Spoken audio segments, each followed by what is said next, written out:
Hello everyone, I'm Shivam Shukla. Today we will be starting our fourth lecture that is based on clustering, reinforcement learning and decision tree learning.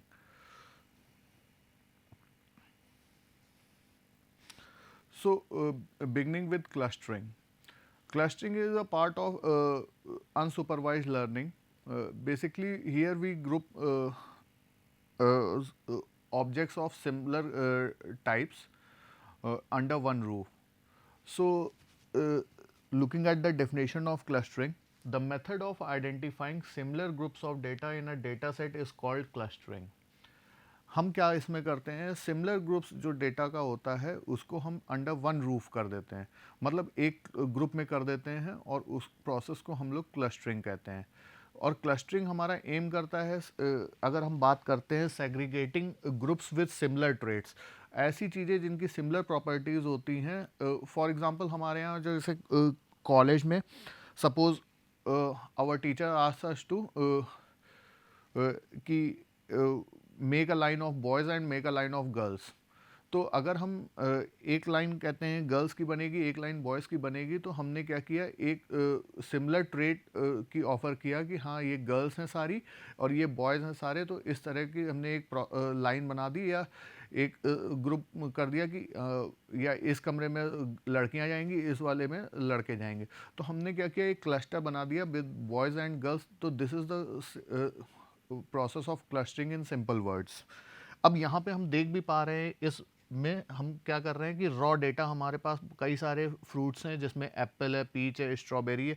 तो हमने clustering algorithm लगा के क्या किया, अब ये हम दिखाते हैं क्लस्टरिंग एल्गोरिथम हमारा करता क्या। ये एक रॉ डेटा हम उसको देते हैं और इसमें हमारा एल्गोरिथम क्या करता है, इसको क्लासिफाई करता है और सेग्रीगेट कर देता है apple, peach and then strawberry के फॉर्म में।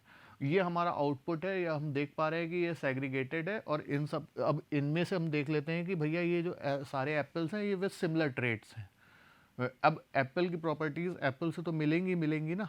अब ऐसा नहीं हो सकता है कि पीच वाला एप्पल वाले में आ जाए, तो ये फिर क्लस्टरिंग नहीं कहलाएगी क्योंकि इसमें हमारे सिमिलर ट्रेट्स नहीं है। अब अब हम आगे आ सकता है थोड़ा पोर्शन, ये हम आगे जब हम टाइप्स ऑफ क्लस्टरिंग पे डिस्कस करेंगे तब बताते हैं। अभी हम लोग बेसिक क्लस्टरिंग की बात करते हैं। तो यहाँ पे हम पीच देख पा रहे हैं और स्ट्रॉबेरी देख पा रहे हैं। This is the simple process of clustering. तो हम अगर आसान भाषा में बात करें तो हम क्या करते हैं, हम एक क्लस्टरिंग क्या होता है कि grouping of data with similar attributes or properties into a cluster. This is clustering.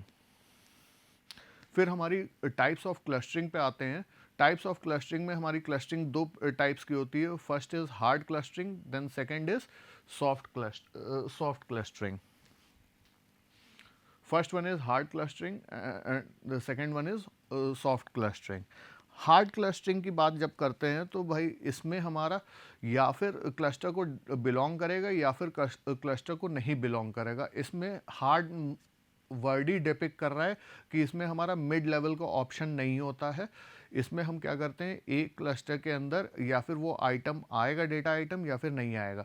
For example अगर बॉयज़ हैं तो बॉयज़ आएंगे, ऐसा नहीं हो सकता कि वो बॉयज़ नहीं आएंगे। अगर गर्ल्स हैं तो गर्ल्स भाई बॉयज़ वाले उसमें नहीं आ सकती। This is a very good example of hard clustering कि बॉयज़ वाले ग्रुप में कभी भी कोई गर्ल्स नहीं आ सकती। बॉय हैं तो एक क्लस्टर बन गया उनका। तो हार्ड क्लस्टरिंग बेसिकली क्या है कि मतलब या फिर वो डेटा हमारा कंप्लीटली बिलोंग करेगा या फिर नहीं बिलोंग करेगा। अब इसमें हम देख भी पा रहे हैं each observation belongs to exactly ones. मतलब अगर एक डेटा आइटम कोई लेते हैं, मतलब फॉर एग्जांपल हमारे पास n number of boys and girls है, तो पर्टिकुलर कोई एक डेटा हम लेते हैं, सपोज x1 ले लेते हैं।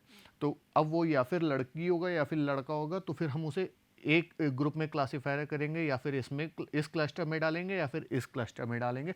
तो हम इसमें आसानी से क्लस्टरिंग में डिपिक्ट कर पाते हैं कि हमारा ग्रुप या फिर इसके अंडर में आएगा या फिर इसके अंडर में गर्ल्स या बॉयज़ में आएगा कोई पर्टिकुलर आइटम।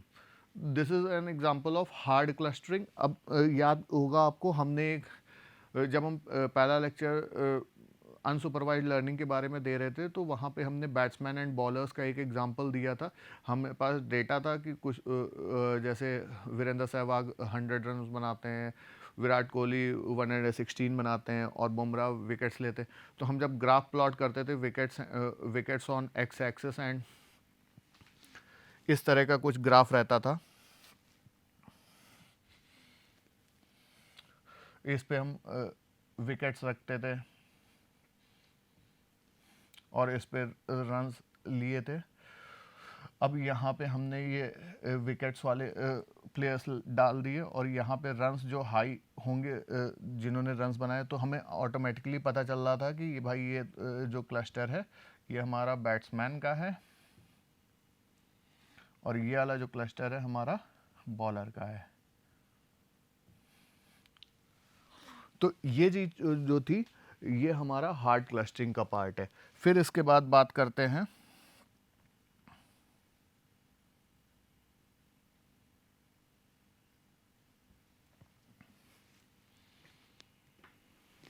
सॉफ्ट क्लस्टरिंग पे। सॉफ्ट क्लस्टरिंग अगर हम देखते हैं तो इसमें हमारा बहुत ज़्यादा सेपरेट क्लस्टर्स हम लोग नहीं बना पाते हैं, इसीलिए इसका नाम सॉफ्ट क्लस्टरिंग पड़ा। इसमें ऐसा पॉसिबिलिटी है कि हाँ हो सकता है कोई डेटा आइटम या कोई प्लेयर मतलब दोनों क्लस्टर्स के मिड में बिलोंग करे। फॉर एग्जांपल यहाँ पे हम देख पाते हैं, फॉर एग्जांपल ये हमारा एक क्लस्टर मान लेते हैं कि ये क्लस्टर बैट्समैन का, ये क्लस्टर बॉलर्स का है। तो भाई ये हम देख रहे हैं कि यहाँ पे हमारे कुछ ऐसे प्लेयर्स हैं जो आ रहे हैं जो बैटिंग एंड बॉलिंग बोथ कर ले रहे हैं, तो ये हमारा सॉफ्ट क्लस्टरिंग है। जैसे कि फॉर एग्जांपल ऑलराउंडर्स हम लोग बोलते हैं, ऑलराउंडर्स हमारे यहाँ पे शो हो रहे हैं, तो ये हमारे सॉफ्ट क्लस्टरिंग का एग्जांपल है।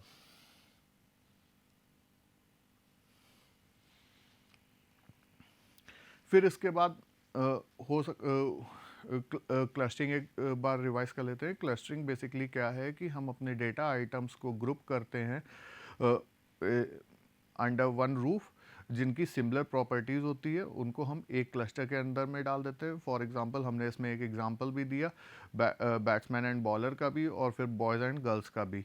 तो अगर कोई डेटा आइटम आता है हमारे पास तो वो या फिर लड़का होगा या फिर लड़की होगी या फिर बैट्समैन होगा या फिर बॉलर होगा, तो उसको अगर हम क्लस्टरिंग करते हैं तो फिर हम दो क्लस्टर सपोज बनाते हैं बॉयज़ एंड गर्ल्स के, दो क्लस्टर्स बनाते हैं।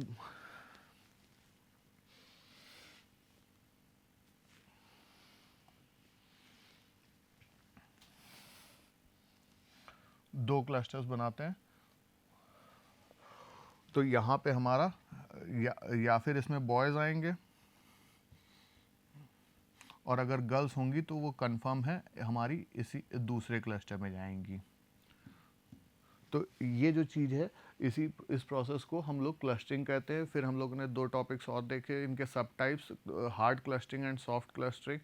अब भाई हार्ड क्लस्टरिंग और सॉफ्ट क्लस्टरिंग का एग्जांपल हम लोगों ने देखा। हार्ड क्लस्टरिंग में हमारा बिल्कुल डेफिनेट ये जो एग्जांपल था ये हार्ड क्लस्टरिंग का भी एग्जांपल है कि हमारा इसमें कोई भी ऑप्शन मिड लेवल वाला नहीं रहता है। लेकिन सॉफ्ट क्लस्टरिंग में हमारा क्या रहता है, टू अ सर्टेन डिग्री हमारे पास मोर क्लस्टर्स रहते हैं।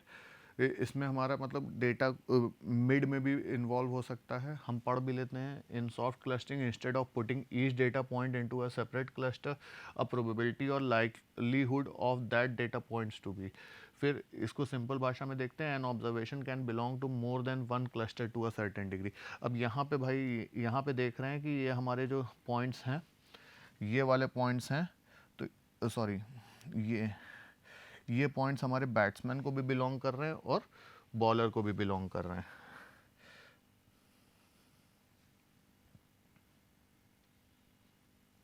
अब देखते हैं कि ये वाले जो पॉइंट्स हैं ये हमारे बैट्समैन को भी बिलोंग कर रहे हैं और हमारे ये वाले डेटा आइटम्स बॉलर्स को भी बिलोंग कर रहे हैं। तो दिस इज़ अ प्रोसेस जिनको कि हम ऑलराउंडर्स बोलते हैं। ये हमारे इनको हम लोग सॉफ्ट क्लस्टरिंग में इन्वॉल्व करते हैं। फिर हमारी नेक्स्ट आते हैं रीइंफोर्समेंट लर्निंग की। रीइंफोर्समेंट लर्निंग में हम पहले भी बात कर चुके हैं बहुत डिटेल में फर्स्ट लेक्चर में। रीइंफोर्समेंट लर्निंग बेसिकली हमारे क्या रिवॉर्ड लर्निंग है। हम कोई एक्शन परफॉर्म करते हैं उसके अगेंस्ट में हमें कोई रिवॉर्ड मिलता है, तो उसको हम लोग बोलते हैं रीइंफोर्समेंट लर्निंग। तो रीइंफोर्समेंट लर्निंग हम देख भी पा रहे हैं, it's an art of optimal decision making process. अब इसके बिल्डिंग ब्लॉक्स हम देखते हैं क्या क्या हैं। सबसे पहला ब्लॉक हमारा इन्वायरमेंट है। इन्वायरमेंट फॉर एग्जांपल जैसे कि हम जहाँ पे हैं, जहाँ से सीख रहे हैं, देन हमारी स्टेट, हम किस स्टेट में, फिर हमने क्या एक्शन परफॉर्म किया और उस एक्शन के अगेंस्ट में हमें क्या रिवॉर्ड मिला। ये हमारे बिल्डिंग ब्लॉक्स हैं और एजेंट जो हैं वो हम हैं जो सीख रहे हैं इन्वायरमेंट से। अब इस केस में देखते हैं एजेंट कोई एक्शन परफॉर्म करता है तो उसके अगेंस्ट में उसको इन्वायरमेंट से क्या होता है, वो एक स्टेट में, पर्टिकुलर स्टेट में होता है और इन्वायरमेंट भी एक्शन परफॉर्म करता है तो उसके अगेंस्ट में उसे रिवॉर्ड मिलता है जो कि फीडबैक को हम लोग कहते हैं फीडबैक। इसका एक बहुत अच्छा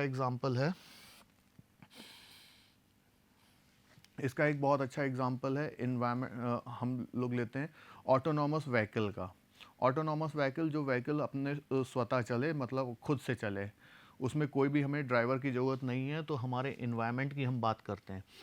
अब सपोज़ हमारा ऑटोनॉमस व्हीकल एक ट्रैफिक सिग्नल पे रुका हुआ है, अब वहाँ पे रेड सिग्नल है। अब क्या होगा, वहाँ पे जो इन्वायरमेंट है, सारी गाड़ियाँ रुकी हुई हैं, उनके पीछे रुकी हुई हैं। अब तो ये एक इन्वायरमेंट सेटअप है। ट्रैफिक सिग्नल हमारा रेड है। अब इसके बाद स्टेट में क्या है, वो रुका हुआ है, दिस इज़ द स्टेट। अब फॉर एग्जांपल एक्शन, जैसे ही हमारा रेड सिग्नल ग्रीन होता है, अब एक्शन क्या होगा भाई, अभी तो स्टेट हमारा स्टॉप पे है और एक्शन हमारा क्या हो जाएगा, जैसे ही हमारा रेड सिग्नल ग्रीन होगा तो एक्शन हमारा क्या होगा, ऑटोनॉमस व्हीकल चलना पड़ेगा, वो चलने लगेगा। लेकिन अगर इन केस हमारा ऑटोनॉमस व्हीकल नहीं चलता है या चलता है तो हम वो चीज़ें देखते हैं। अगर चलता है तो रिवॉर्ड के केस में क्या आता है, तो कोई दिक्कत नहीं आएगी। रिवॉर्ड के केस में बाकी गाड़ियां हमारी मूव करने लगेंगी और वो आगे बढ़ जाएगा। लेकिन अगर इन रिवॉर्ड हमारा इसमें हमारा निगेटिव भी हो सकता है, पॉजिटिव भी हो सकता है। अब फॉर एग्जांपल हमारे रिवॉर्ड में होता है कि हमारा ऑटोनॉमस व्हीकल नहीं चलता है, तो उस केस में क्या होगा, जो पीछे गाड़ियाँ थी वो सारी की सारी हॉर्न बजाने लगेंगी, चलने के लिए हमारे एम्फेसाइज करने लगेंगे हमारे व्हीकल को।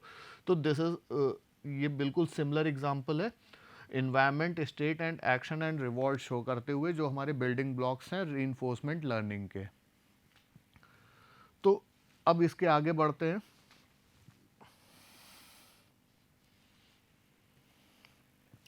रीइंफोर्समेंट लर्निंग में हमारे पास दो प्रोसेसेस होते हैं डिवाइडेड।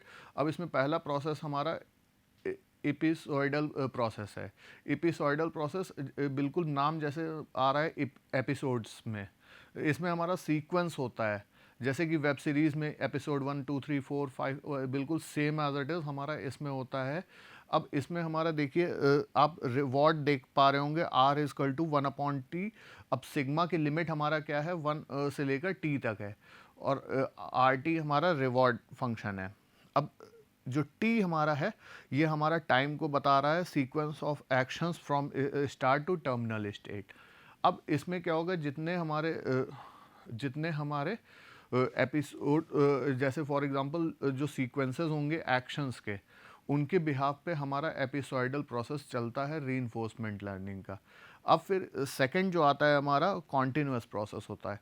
कॉन्टिन्यूअस प्रोसेस में हमारे इसमें ब्रेक्स नहीं होते हैं। इसमें हर जैसे एपिसोइडल में क्या होता था, सीक्वेंस ऑफ एक्शंस होता है, मतलब एक एक्शन परफॉर्म किया, देन उसके बाद हमारा सेकंड एक्शन होगा, फिर थर्ड एक्शन होगा, देन फोर्थ एक्शन होगा। लेकिन हमारा कॉन्टिन्यूस प्रोसेस में ऐसा ब्रेक नहीं होता है। इसमें हमारा पैरेलल हम देख पा रहे हैं R1 फिर गामा R2, देन हमारा ये रिवॉर्ड फंक्शन, ये सारे पैरेलली हमारे चलते चले जा रहे हैं। तो इसमें हमारी ये दिक्कत नहीं आती। अब इसमें रिवॉर्ड का फॉर्मूला कॉन्टिन्यूस प्रोसेस में क्या होता है, gamma two the power T dot RT, जिसमें हमारी T की रेंज, टाइम की रेंज 1 टू इन्फिनिटी है। जहाँ तक जाएगा हमारा प्रोसेस वहाँ तक हम टाइम को लेंगे। फिर इसके बाद रीइंफोर्समेंट लर्निंग का हमने एग्जांपल देखा भी था ये फर्स्ट लेक्चर में, तो ये बहुत अच्छा एग्जांपल था, तो हमने फिर से दोबारा छोटा सा जल्दी से डिस्कस कर लेते हैं। तो सबसे पहले अगर कोई हमारा इसमें हमारे रीइंफोर्समेंट लर्निंग में हम कोई इमेज देते हैं मॉडल को, लॉयन की इमेज देते हैं, तो वो क्या करता है भाई, कैट की इमेज बताता है। अब कैट की इमेज बताता है तो भाई हम एज एन एजेंट क्या करते हैं, उसको एक रॉन्ग फीडबैक देते हैं कि भाई जो तुमने इमेज बताई है वो कैट की बताई है, और लेकिन वो इमेज जो है वो लॉयन की है। तो वो क्या करेगा, जो हमने डेटा दिया उसको, वो रीइंफोर्समेंट लर्निंग मॉडल वो डेटा सेव कर लेगा कि भाई हाँ, ये जो इमेज है ये कैट की नहीं है, लॉयन की। तो नेक्स्ट टाइम क्या होगा, जब भी उसके सामने कोई लॉयन की इमेज आएगी, जब भी कोई उसके सामने लॉयन की इमेज आएगी, तो क्या होगा, वो रिस्पॉन्ड करेगा हमारे लॉयन को, ना कि कैट को। तो ये हमारे इस तरह से रीइंफोर्समेंट लर्निंग हमारी काम करती है। फिर इसके बाद बात करते हैं डिसीजन ट्री लर्निंग में। डिसीजन ट्री लर्निंग की बात करते हैं तो हमारे पास हम इनपुट लेते हैं एक वेक्टर ऑफ एट्रीब्यूट वैल्यूज़, जो कि रिटर्न करता है एक सिंगल डिसीजन को, जो सिंगल आउटपुट वैल्यू को। अब इसमें हमारे पास कई सारे एट्रीब्यूट्स होते हैं। फॉर एग्जांपल हमें डिसीजन लेना है, हम कोई डिसीजन नॉर्मल वे में लेते हैं, तो हम कई सारी चीज़ें, कई सारे लेवल्स, पैरामीटर्स हम पे हमें ध्यान फोकस करना पड़ता है, तब हम वो एक सिंगल डिसीजन ले पाते हैं। Same goes for decision learning tree also. हमारे पास नंबर ऑफ एट्रीब्यूट वैल्यूज़ जब होंगी, उनको हम कंसीडर करेंगे, तब हम एक सिंगल डिसीजन ले पाते हैं। अब यहाँ पे हमारा देखिए यही चीज़ लिखी हुई है, इट रिप्रेजेंट्स अ फंक्शन। ये एक ऐसा फंक्शन है जो कि क्या करता है, इनपुट लेता है वेक्टर ऑफ एट्रीब्यूट वैल्यूज़, जो बहुत सारी वेक्टर एट्रीब्यूट वैल्यूज़ हैं उनको कंसीडर करता है, और एक रिटर्न करता है एक सिंगल डिसीजन को, जो कि सिंगल आउटपुट वैल्यू है। इट कुड बी कोई भी डिसीजन हो सकता है। फिर इसके बाद decision tree algorithm falls under the category of supervise learning. Supervise learning के अंडर में जहाँ पे हमारा, हमने बताया था, इनपुट भी होता है, हम देते हैं अपने सिस्टम को, और आउटपुट भी देते हैं। फिर they can be use to solve. अब ये हमारा, ये सॉल्व करने के लिए दोनों रिग्रेशन और क्लासिफिकेशन प्रॉब्लम्स जो हमारी होती हैं, उनको हम डिसीजन लर्निंग ट्री से सॉल्व कर सकते हैं। फिर इसके बाद a decision tree reaches its decision by performing a sequence of test. Decision tree मतलब हमारा क्या है, हमारे डिसीजन तक पहुंच सकता है जब हम उस पर परफॉर्म करते हैं एक सीक्वेंस ऑफ टेस्ट। अब इसका एग्जाम्पल देख, पहले इंट्रोडक्शन हम देख लेते हैं, फिर बताते हैं डिसीजन लर्निंग ट्री का एग्जाम्पल। फिर इसमें अब क्या होता है, सबसे पहली बात, हर एक नोड की, लीफ नोड में एक क्लास लेबल होता है।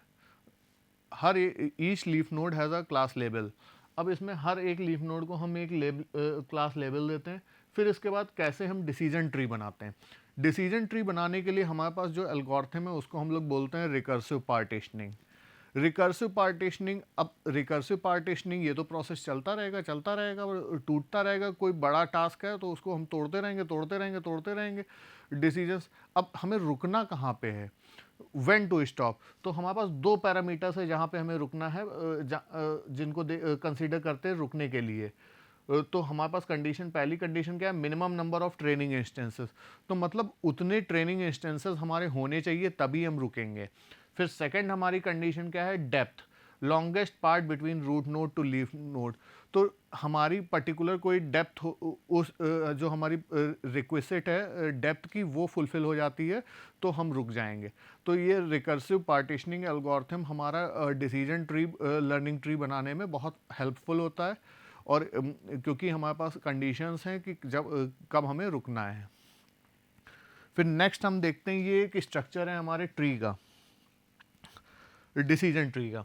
अब इसमें हमारी ये डिसीजन नोड है। अब इसमें हमारे पास देखिए डिसीजन नोड्स को हमने ब्रेक किया लेफ्ट में, राइट में। फिर इस डिसीजन नोड को हमने ब्रेक किया लीफ नोड में, इस लीफ नोड में। अब यहाँ पे भी हम देखते हैं कि भाई ये वाला डिसीजन नोड जो लिया था, इसके बिहाफ पे हम ये डिसीजन नोड मेन वाली ले पाएँ, लेकिन इसके नीचे आते हैं तो यहाँ पे भी हमारा ब्रेक है, यहाँ पे भी ब्रेक है। अब यहाँ पे लीफ नोड आ रही है, यहाँ पे डिसीजन नोड आ रहा है, तो भाई यहाँ पे डिसीजन नोड आ रहा है तो भाई इसके नीचे भी तो लीफ नोड्स होगी। इन दोनों के बिहाफ पे ही तो हम इस डिसीजन पे पहुँच पाए। फिर इन दोनों के बिहाफ पे हम इस डिसीजन नोड पे, इन दोनों के बिहाफ पे इस डिसीजन नोड पे, देन इन दोनों डिसीजन नोड्स के बिहाफ पे हम यहाँ पे फाइनल डिसीजन नोड पे पहुँच पाए। तो हमारे पास ये सिंगल आउटपुट हमें मिल गया है। This is the single output, single decision जो हमें मिल गया है। फिर इसमें भी हमारी दो तरह की अप्रोचेज होती थी। इसमें भी हमारी दो तरह की अप्रोचेज हैं, top to bottom, bottom to top approach. वो आगे हम लोग फर्दर डिस्कस करेंगे। फिर इसके बाद एग्जाम्पल्स ऑफ डिसीजन ट्री की बात करते हैं। अब यहाँ पे हम देखते हैं कि हमने एक छोटा सा डिसीजन ट्री बनाया है कि आदमी जो हमारा इज पर्सन फिट और नॉट, फिट और अनफिट। तो पहली चीज़ हमने देखी कि पर्सन की एज हमारी क्या है, लेस देन 30 है। लेस देन 30 अगर यस है तो वो पिज़्ज़ा खाता है। अब पिज़्ज़ा खाता है तो फिर यस अगर है तो अनफिट है। लेस देन 30 है, पिज़्ज़ा खाता है तो अनफिट है। लेकिन अगर लेस देन 30 है और पिज़्ज़ा खाता है, पिज़्ज़ा नहीं खाता है सॉरी, तो वो फिट है। फिर से हम देखते हैं इस एग्जांपल को। अगर हमारा एज लेस देन 30 है और यस है तो वो पिज़्ज़ा खाता है। अगर पिज़्ज़ा खाता है तो अनफिट हो जाएगा, और अगर नहीं खाता है तो उसको फिट के क्राइटेरिया में डाला गया। फिर अगर एज हमारी ग्रेटर देन 30 है तो इस केस में मतलब लेस देन 30 तो नो ही हो जाएगा, तो ग्रेटर देन 30।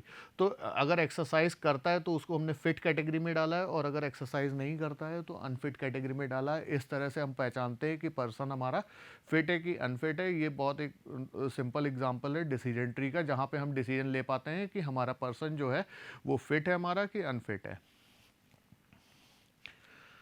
फिर इसके बाद ये हमारा एक डिसीजन टेबल हमने ऐसे ही बनाया है, जहाँ पे हम शो करते हैं कि ये सिंपल टेबल है कि हमारे यहाँ पे लेफ्ट हैंड साइड पे हमारे इंस्टेंसेस हैं, लेफ्ट हैंड साइड पे हमारे इंस्टेंसेस है। देन हमारे ऊपर हम एट्रीब्यूट एंड फीचर्स देते हैं।